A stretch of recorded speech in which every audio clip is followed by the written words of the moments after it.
as I say, today we are going to complete the subcutaneous mycosis, or as a whole cutaneous or the subcutaneous mycosis चाहिँ अब त्यति नै हो हैन मेरो टपिक अब पछि चाहिँ अर्कै सरले लिनुहुन्छ होला सायद अब नेक्स्ट क्लास देखि चाहिँ तपाईको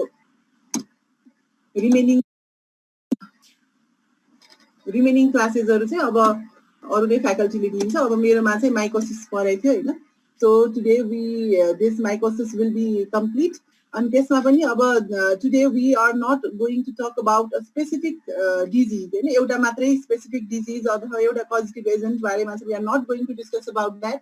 So today we are going to talk about the miscellaneous mycosis, miscellaneous subcutaneous or the cutaneous infections that are caused by the very uncommon type of the fungus. Ekdamai common regular infection caused गर्ने fungus we are not going to talk about them today. Our remaining miscellaneous fungus also we are going to study today. अनि अस्ति सुमित्राले चाहिँ call गरेको थियो मलाई हैन अब today after completing my class I'll give you the notes हैन अब यिनीहरु चाहिँ अलिकति miscellaneous छ तिमीलाई खोज्न पनि गाह्रो हुन्छ बुकमा हैन अलिकति this might be difficult for you to find. And your miscellaneous fungus importance these may be important for your MCQs. Primarily MCQs go like these are the easy topics. What are the causative agents of your some of the short questions these can be added up. Can list some of the organisms causing subcutaneous mycosis or causing chromoblastomycosis. It can be asked. Right? So today our topic is very short छोटो मात्रै छ दुई चारवटा topic छ छोटो मात्रै and maybe we will complete it early today अनि त्यसपछि चाहिँ नेक्स्ट क्लास देखि अब अरु सरहरुले कन्टिन्यु गर्नुहुन्छ है त अनि त्यसपछि next ब्लकमा we may meet in the next block. So गरे है मैले अब कति जना भयो तिम्रो 58 जना भनेपछि अब टाइम पनि भयो. So let's start. So another topic of subcutaneous mycosis is chromoblastomycosis. Naamai lamo हैन. So chromoblastomycosis. Chromo it comes from a colorful color but आउँछ chromo.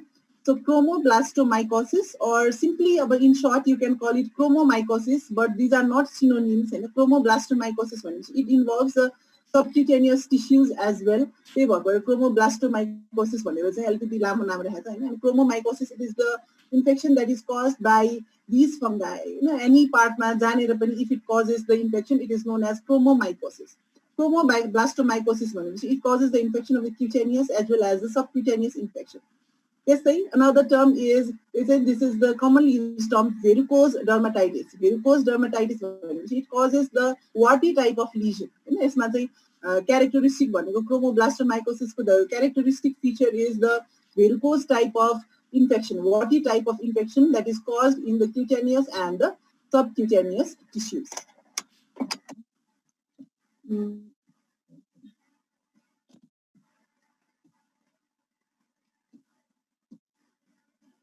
So this infection it is characterized by the formation of the varicose type of lesion or the varicoid lesion, which is a rough lesion, warty lesion. That is, it is the cutaneous nodule. There is a formation of the cutaneous nodule which will extend up to the subcutaneous tissues. And generally, it's a varicoid lesion. Also, these are raised 1 to 3 centimeters above the skin, and sometimes it may grow in size. The longer it remains, there might be raising or the increase in the size of these lesions. And this infection generally occurs in the lower extremities. Sporotrichosis or mycetoma, the infection generally occurs in the lower extremities. And I used to work with hand upper extremity, but primarily it occurs in the lower extremities. And the mode of infection is inoculation. Inoculation by the prick, inoculation by the thorns from the soil. It can get entry into the skin and the subcutaneous tissue. This is the subcutaneous infection also. The fungal infection and this fungus, these are present in the vegetation. So the infection, the lesions, these are rough, irregular and peduncle-plated. Generally there is the presence of the stalk-like structure. Peduncle just stalk just the structures, it is present in the lesion in the lesion, or it looks like a vegetation, they were vegetation पनि भनेको. So pedunculated vegetation जस्तो चाहिँ it looks like that, and it often resembles the flowers and cauli flowers or just the florets of the cauli flower, like it resembles. Yes, if we are not talking about the organism, we are talking about the lesion that it produces. And cauli flowers just like warty lesion also, which looks like a cauli flower, florets of the cauli flower. So upon the histological examination, when we perform the histological examination, there is the presence of a structure, there is a presence of a cell which is known as a muriform body. When we observe a sample, if you take the tissue biopsy, especially if you perform certain staining and observe under the microscope, there is the presence of the single celled or the multi-celled clusters of structures known as the sclerotic bodies or the muriform bodies. Muriform, that is, there is this presence of the vertical or the longitudinal septum is present, right? Just like say, and it is known as the sclerotic or the muriform bodies, and it looks like the yeast form. It is not a true yeast, but it resembles the yeast, and it multiplies by the binary fission. And these are dark brown colored fungal cells. Right? These are dark brown colored fungal cells. Isko photographs I will show you later on. Now the causative agents. Right? There is no single causative agent of this chromoblastomycosis. And there are several causative agents, and these are the primary causative agents of chromoblastomycosis. And these organisms, these are Dematiaceous fungi. Dematiaceous fungi. Please remember this name.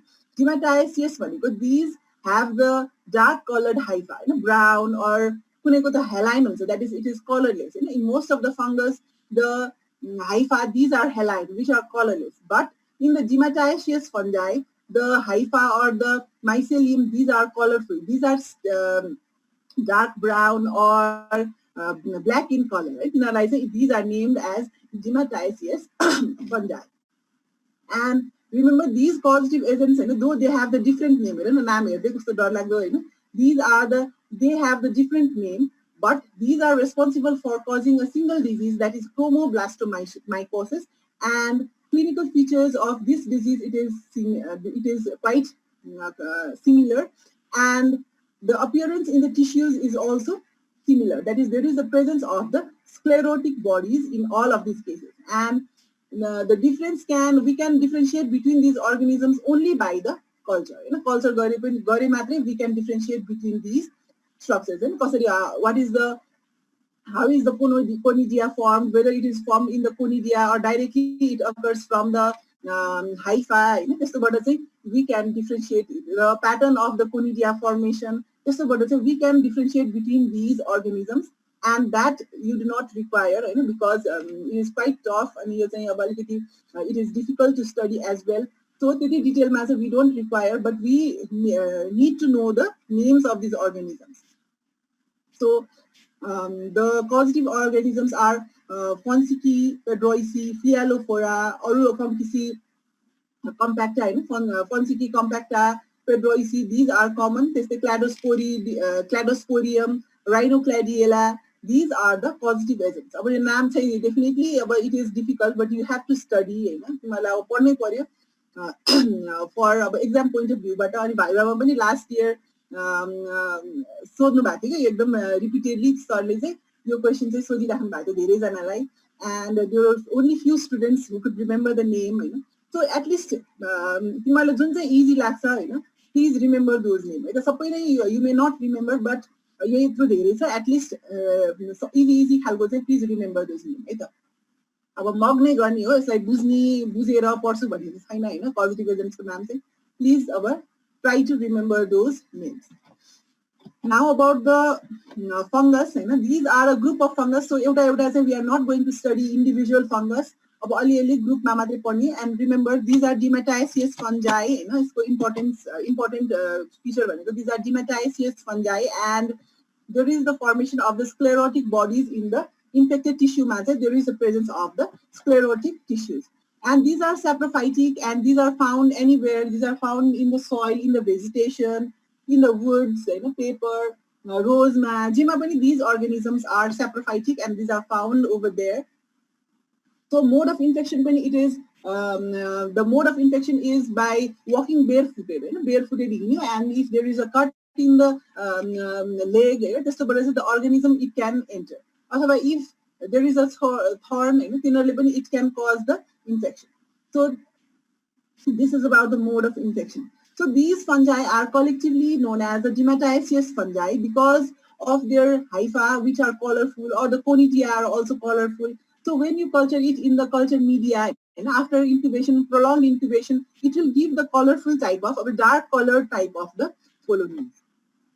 And remember, this organism, it is a very slow growing organism. Right? It is very slow grower, and the infection, hence the infection, it is a chronic type of infection. It may take years. And initially, so there might be presence of a very small nodule, a raised papule just a form, and it may turn into a vesicle, or it may take a very long time for forming a distinct type of lesion. What is cauliflower pattern ko lesion or form hona it may take a very long time. And the organisms, when we culture it in the culture media, it forms a dark brown, green, black colored colonies on the culture media. So susceptibility of a mode of infection भनेको, that is walking barefooted, walking barefooted or closed. If you are not wearing the closed shoes, when wearing sandals, अब चप्पलहरू लगायो भने त्यसबाट पनि the organism can enter. Closed shoes छैन भने पनि अब endemic areas मा चाहिँ the organism can enter. अनि अब it is found exclusively in the endemic areas where there are the laborers who walk barefooted. Rural areas मा चाहिँ it is common. Rural communities मा चाहिँ it is common. Now the clinical manifestation of pathogenesis त्यही भयो, mode of infection, the organism it gains entry through the minor cut अथवा accidental injuryहरूबाट चाहिँ it gains entry over there, and after a small trauma यस्तोबाट चाहिँ organism enters and the lesions are formed, which may be very small initially and increases in size. So clinical manifestation मा पनि एकदम it is not the very easy task to differentiate between the organism or the lesion. So cutaneous lesions, it is highly variable. You might get confused with the sporotrichosis, त्यस्तो हुन सक्ला initially, but यसको चाहिँ अलिकति warty type भएको भएर you may differentiate. So the cutaneous lesions are highly variable. The cutaneous lesions are highly variable, and initially it occurs at the site where the inoculation of the organism has occurred. So the lesions, it grows very slowly. Our organism may slowly grow. So the lesions also, it grows very slowly, and in majority of the cases it goes unnoticed. That is, it becomes asymptomatic. Symptoms भनेको, there might be pruritus, चिलाउन सक्छ, अथवा there might be pain, which is not very common again. So these might be the symptoms, and the commonly involved part, that is the lower extremities, but virtually it can occur in any part of your body. It can occur, it can sometimes go into the bloodstream, it can go into the lymphatic channels, it can grow in size. So, but primarily it involves the lower extremities. So initial lesion is very small, painless papule, where the organisms get inoculated initially. So त्यसपछि it might grow in size and it might become red or violet color. Exam erythema जस्तो reddening of the skin can occur, and you can get confused with the ringworm infection. हामीले अस्ति पढेको dermatophyte infection जस्तो पनि you can feel like that, right? The red or violet colored skin हुन सक्छ, which we might get confused with the dermatophytosis. So after the long incubation period, after the long time, chronic infection also, after a very long time, it enlarges to form the warty nodules or the plaques. Warty nodules are just so simply a raised margin, raised margin, raised plaques might be there, formation. So these continue to form a tumor-like growth resembling a cauliflower. And these cauliflower type of lesions are known as a varicose lesion, which are the common type. These are the common type, and generally these are formed in the borders of the foot. Foot borders are matching. These varicose lesions are formed. The plaque lesions, these are slightly raised lesions which might be colorful. Again, ringworm, it might be a plaque type of lesion that is pinkish to reddish in color, and these are generally scaly. Of the scales, you might differentiate it with the dermatophytosis. So, if the organism gains entry into the bloodstream or if it gains into the lymphatic channels, there might be formation of sporotrichosis. There are the several lesions formed in the same lymphatic channel. So, infection. So, there might be presence of the satellite lesions. Lymphatic spread or continuous spread, there might be presence of the satellite lesions. एउटा lesion भयो त्यसको वरपर अथवा lymphatic channels जानेर where it seeds त्यहाँनेर चाहिँ there might be presence of the multiple satellite lesions. And rarely cutaneous infection or subcutaneous infection it might spread to the lymph nodes and it might spread to the lymph nodes and the visceral organs. So when it spreads through the lymphatic channels and lymphatic channels are spread भयो भने चाहिँ it might obstruct the lymphatic channels and drain. It should have drained the lymph. When it increases in size, it may not drain the lymph over there and it may lead to the enlargement of that part. And generally it occurs in the filariasis, lymphatic filariasis. There might be elephantiasis of the lower extremities primarily. The lymphatic channels like grow. When the organism grows in the lymphatic channels, it may lead to the elephantiasis of the lower extremities. And when the infection becomes very much chronic, it leads to the development of the squamous cell carcinoma. And it is a well-known infection. The squamous cell carcinoma, it might occur after the chronic lesion. So it is responsible for squamous cell carcinoma as well. So when there is the infection, infection or this is the infection, cauliflower, just a rough, warty type of lesion, which resembles the cauliflower as a better sign. But it is not as large as the size of the cauliflower, but the appearance you can zoom it.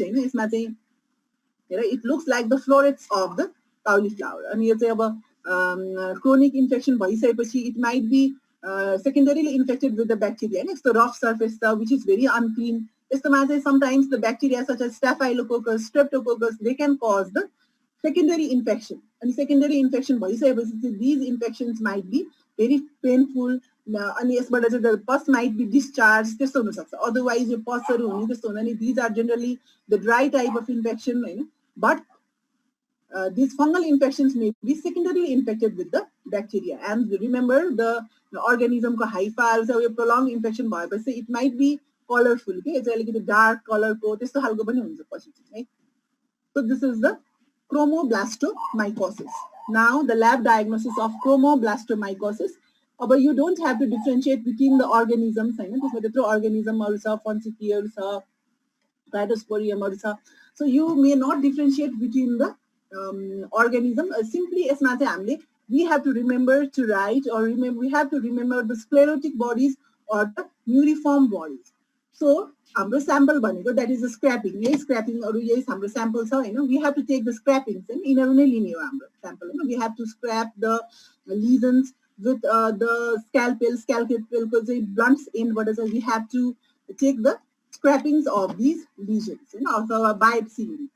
So, we have to observe it under the microscope. Culture you may not have the time to wait for the result of the culture. Culture as you know, it takes a very long time to cultivate this organism. Direct microscopy, it is must. You may or may not see the distinct organism in the microscope, but you have to try. So, sampling now, you observe the QOH mount simply repeatedly. So, we have to perform QOH mount, 10 to 20% QOH or rakhni. We put the sample, especially cover sleeply cover, you have to observe under the microscope. Or you can stain it with the different stains, Gopot's methenamine silver staining, Gomori's methenamine silver staining, HNE, GMSA stain, calcofluor white stain. You can stain these organisms, and especially here a microscope it's a tissue section.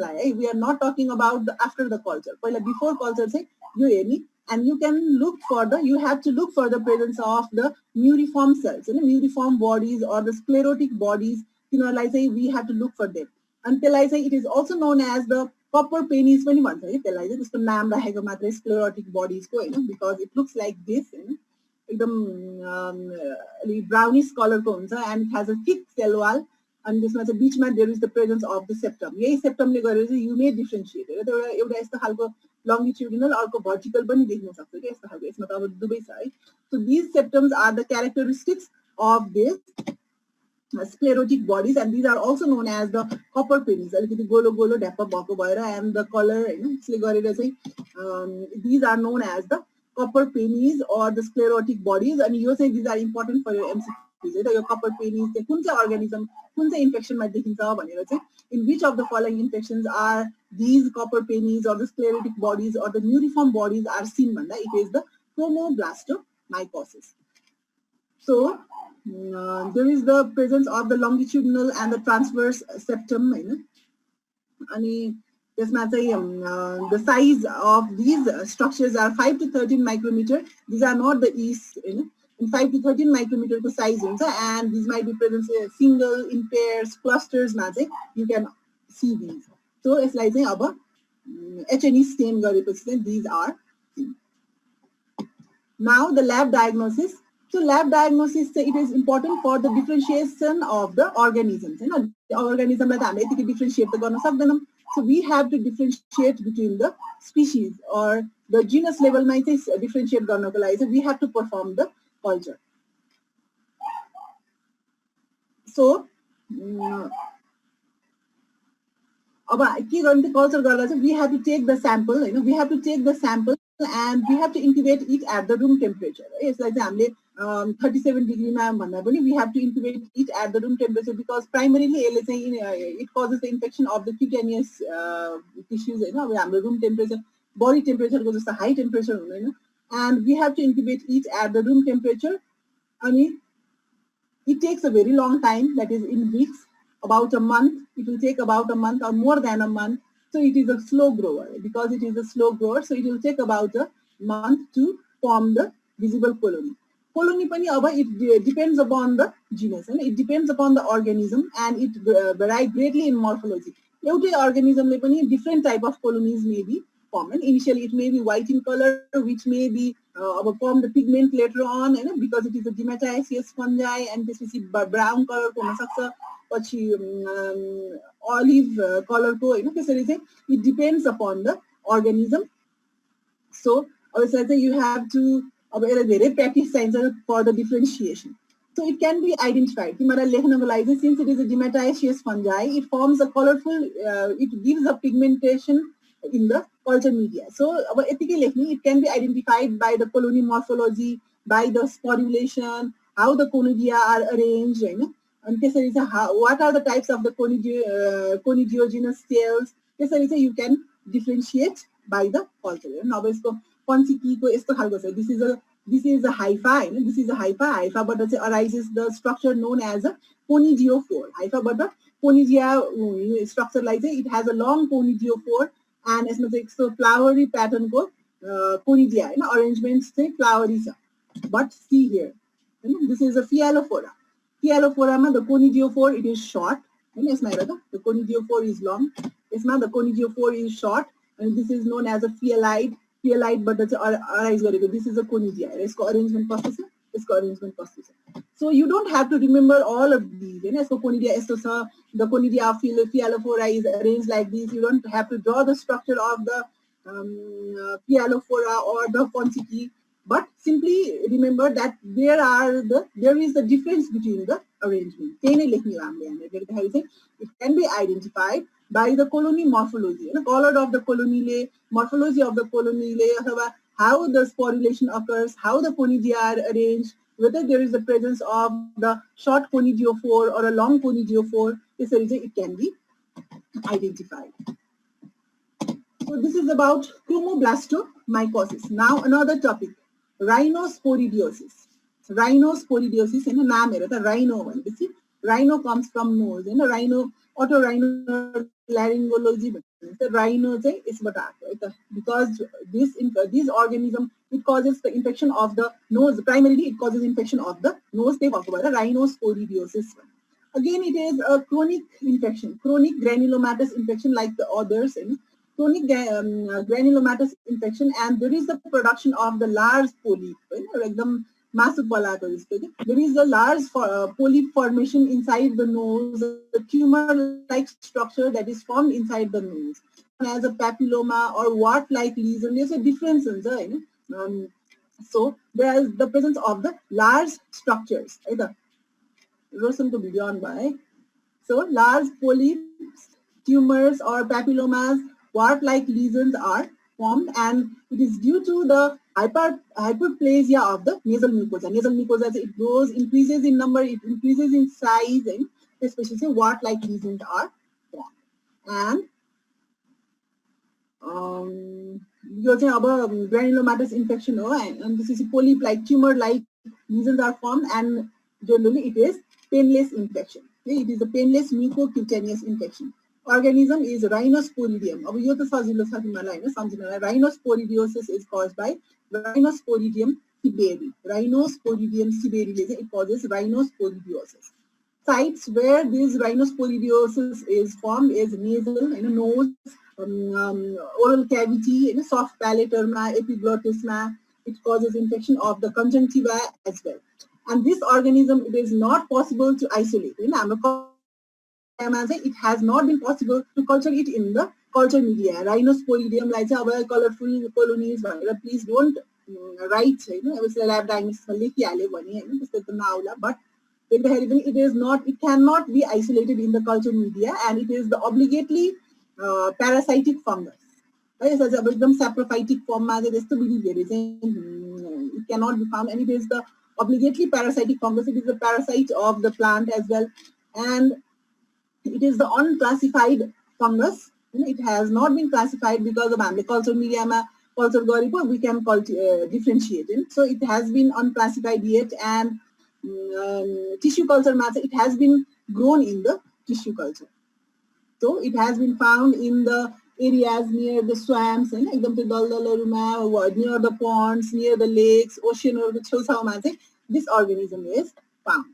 So symptoms, it is found in the nose, while taking bath, while swimming in the ponds, common ponds, or machine in the oceans or in the lakes, the organism can be transferred. The infected material, it gets transferred to the another individual. So initially nasal mucosa, but the infection, it occurs from the nasal mucosa, and the symptoms of the nasal mucosa, we are going to talk about this. Nasal mucosa, there is the, when the tumor-like structure, when the polyp forms inside the nose, there is the nasal obstruction. The nose, it causes the obstruction, and it may interfere with the breathing. It may interfere with the breathing when there is the nasal obstruction. And this much nasal bleeding, that is epistaxis, can occur, pruritus can occur, and foreign body sensation, or there is the foreign body sensation, and chilausa, that is pruritus, and rhinorrhea, and the post-nasal discharge, there might be recurrent cough because of the post-nasal drip. So these can occur in the rhinosporidiosis. So lab diagnosis, when it is very difficult because you cannot cultivate it in the sabrodextrose jaga. So direct microscopy matrai गर्ने हो, direct microscopy again KOH mount गर्ने, KOH mount गरेपछि you can see a structure known as a spherule. यसमा चाहिँ rhinosporidiosis मा चाहिँ you can see a structure known as a spherules which contains the endospore. This is a thick wall of the spherule. Spherule भित्र there is the presence of the large number of the endospores. A term is used which is the endospores. Spherules, in the spherules it has a thick wall, and there is a presence of the endospores. And again you can write spatial stain, that is tissue section PAS stain, Gomoris or the Gropot's methenamine silver stain. You can state it. Spherules, these are the spherules, one of these.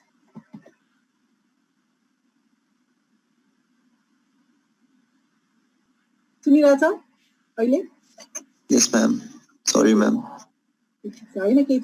So this is the polyp, nose. There is a formation of the polyp हैन, यसमा चाहिँ polyp form भएको छ and this is a rhinospolidiosis. And यो चाहिँ if there is a presence of a small tumor like structure or small polyp छ भने चाहिँ it generally goes unnoticed हैन. त्यसै oral cavity मा पनि it can be formed in the soft palate हेर त यहाँनेर tonsils को side मा पनि small structure is formed. Conjunctiva मा हैन, eye मा पनि हेर त rhinospolidiosis. It can be formed in any part हैन, but primarily nose भएको भएर rhinospolidiosis भन्छ. So this is the infection, right? Now another is miscellaneous one. See, this is the third one for today. Lobomycosis or lobo disease. Lobomycosis or lobo disease, and it is caused by Loboa loboi. The name of the organism is Loboa loboi, and it is a yeast-like organism. That is, it is a yeast-like organism, and yeast नै हो actually. So the chains of the yeasts are formed. The infections are when you perform the lab diagnosis, you can see the chain of yeast-like structure. And the disease, it is a chronic type of disease, localized, and it is the infection of the skin or the subcutaneous tissues.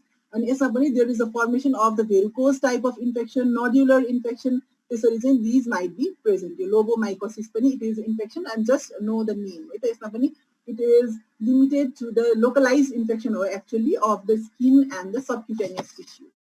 Lobomycosis. Now another is phaeohyphomycosis. Phaeohyphomycosis. So phaeohyphomycosis. Phaeohyphomycosis. These are caused by a group of the Gymnasiaceous hyphomycetes. And these are caused by the Gymnasiaceous fungi. त्यसमा पनि नामहरु क्लाडोफियालोफोरा, कर्बुलारिया, वन्जिएला, बाइपोलारिस, alternaria, एक्सोफिएला हैन, जिन्सलमाई हैन. These are the Gymnasiaceous hyphomycetes, and these are the causative agent of phaeohyphomycosis. So this as a group, these are again a pigmented fungi. Gymnasiaceous भनेको these are the brown or the black colored, the pigmented fungi, and these are responsible for causing this infection. So the infection, it is limited to the cutaneous tissues, subcutaneous tissues, but it may be sometimes, it may become invasive. It may become the invasive or the systemic infection, and it may invade any part of the body, including the brain. And the distribution of these organisms are worldwide distribution. These have the worldwide distribution. This is the phaeohyphomycosis. This is the phaeohyphomycosis. Any part might be involved in cutaneous phaeohyphomycosis that is caused by the Exophiala ginselmai, and it's a 1GLA cause. You may not differentiate. It's like you have to perform the lab diagnosis. Every detail, every individual organism details, you may not have that. List so you have to list these. So this is all about the cutaneous or the subcutaneous infections. पढ्ने चाहिँ यति नै हो. अब यसमा चाहिँ नामहरु चाहिँ कण्ठ पार्ने हो. अब एभ्री डिटेल चाहिँ छैन. अब अलिकति लामो जुन चाहिँ मैले अलिकति डिटेलमा पढाएँ त्यसको चाहिँ you have to know a few details about these organisms. हैन, अलिकति गाह्रै छ.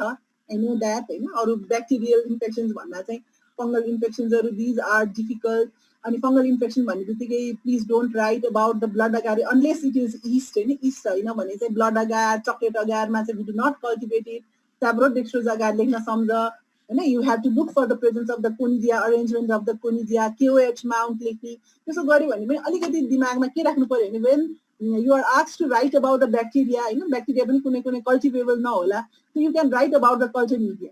So when you are asked to write about the virus, viral infections हरु छ भने you don't have, please don't write about the culture media at all. Tissue culture तिर जानु पर्यो. र electron microscopy, you have to look for the presence of the inclusion bodies. त्यसभित्र हाम्रो cells भित्र चाहिँ what are the changes that can occur? Viral infection छ भने, fungal infection छ भने KOH mount. अब viral infection छ भने direct microscopy मा हामीले virusहरु चाहिँ we will not see the virus. electron microscopy is required. होइन केही आएन भने you can write electron microscopy can be done. It can be cultivated in the tissue culture. होइन अब सबै त आउँदैन, कहिले कहिले एक्जाममा त्यो tissue culture can be done भनेर लेख्नु पर्यो. तर बिर्सेर पनि you should not write about the blood agar or the chocolate agar, nutrient agar for the virus. अनि यसमा पनि you have to remember the Savarot dextrose agar. होइन SDA stand for Savarot dextrose agar, which is used for cultivating the fungus. And yeast form छ भने you can write Savarot dextrose agar as well as chocolate blood agar. तिनीहरुमा चाहिँ the yeast forms may be cultivated. So this is all for today. हैन आजको अलि छोटो नै छ भने चाहिँ मैले तिमीहरुलाई. So यो कम्प्लिट भयो हाम्रो चाहिँ subcutaneous infection as well as the cutaneous infection. हैन So अब तिमीहरुको चाहिँ अब क्लिनिकल केस छ यसमा चाहिँ एउटा इन द डर्माटोफाइटोसिस चाहिँ इट इज देयर हैन यो चाहिँ हामी क्लासमा नै डिस्कस गरौँला यसमा डिस्कस गर्यो भने अब तिमीहरुलाई यतिकै अब you must have फरगटन about the dermatophytes हैन सो यति नै गरौँ सो पार्टिसिपेन्ट्सहरुमा एनीवन कोही छ केही तिमीहरुले अब बुझ्न त के बुझ्यो होला र हैन अब तिमीहरुले नपढिकन यु विल नट अन्डरस्ट्यान्ड बुझे पनि you will not remember any of these हैन अनलेस यु स्टडी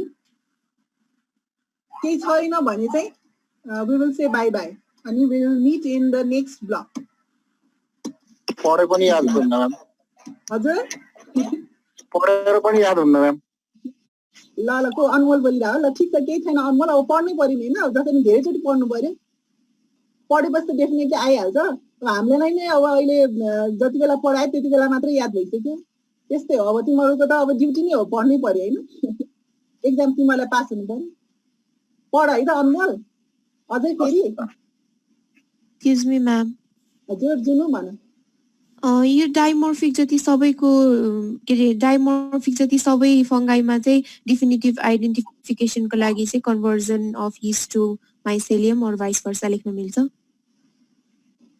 त्यस्तोमा त हामीले गर्ने त्यही हो दुईटैमा हामीले चाहिँ जेनरली हैन when there is a dimorphic fungus हैन यसमा चाहिँ तिमीलाई स्पोरोथ्रिक्स मात्रै भन्यो मैले हैन तर अब चाहिँ हामीले तिमीहरुले उसमा चाहिँ आउँछ के डाइमोर्फिक फंगसहरु रेस्पी ब्लकमा चाहिँ you will have to study about the dimorphic fungus अरु पनि छ हैन कोकिडियोडिस भनेर छ प्याराकोकिडियोडिस छ ब्लास्टोमाइसिसहरु छ तिनीहरु चाहिँ जेनरली दिज आर डाइमोर्फिक अनि एटलिस्ट अब तिमीहरुलाई चाहिँ if there is अब dimorphism नै नहेरे पनि you have to incubate it at the two temperatures so 25 degree centigrade मा चाहिँ mold form देखिने अनि त्यसपछि 37 degree मा चाहिँ yeast form हैन त्यसरी चाहिँ त्यो चाहिँ at least you have to look for that कि है यसमा चाहिँ अब स्पोरोथ्रिक्स हामीले भन्यो स्पोरोथ्रिक्स को चाहिँ कन्भर्जन कन्फर्मेसन गर्नलाई चाहिँ you have to look for the dimorphism है त जुनि so अरु केही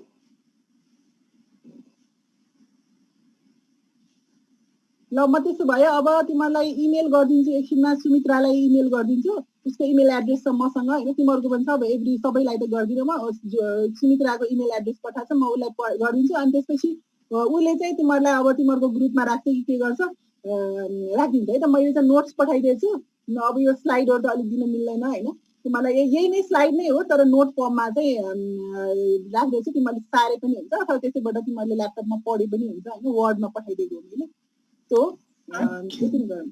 Aditya, केही छ बाबु? No ma'am, thank you ma'am. Okay, ल है त ल थ्यांक यू भन्ने हुन्छ कि केही छ भने सोधिहाल है माया बाबुहरु. Otherwise, thank you. Thank you ma'am. Thank you ma'am. Okay, bye bye. Bye ma'am. Bye ma'am. Bye ma'am.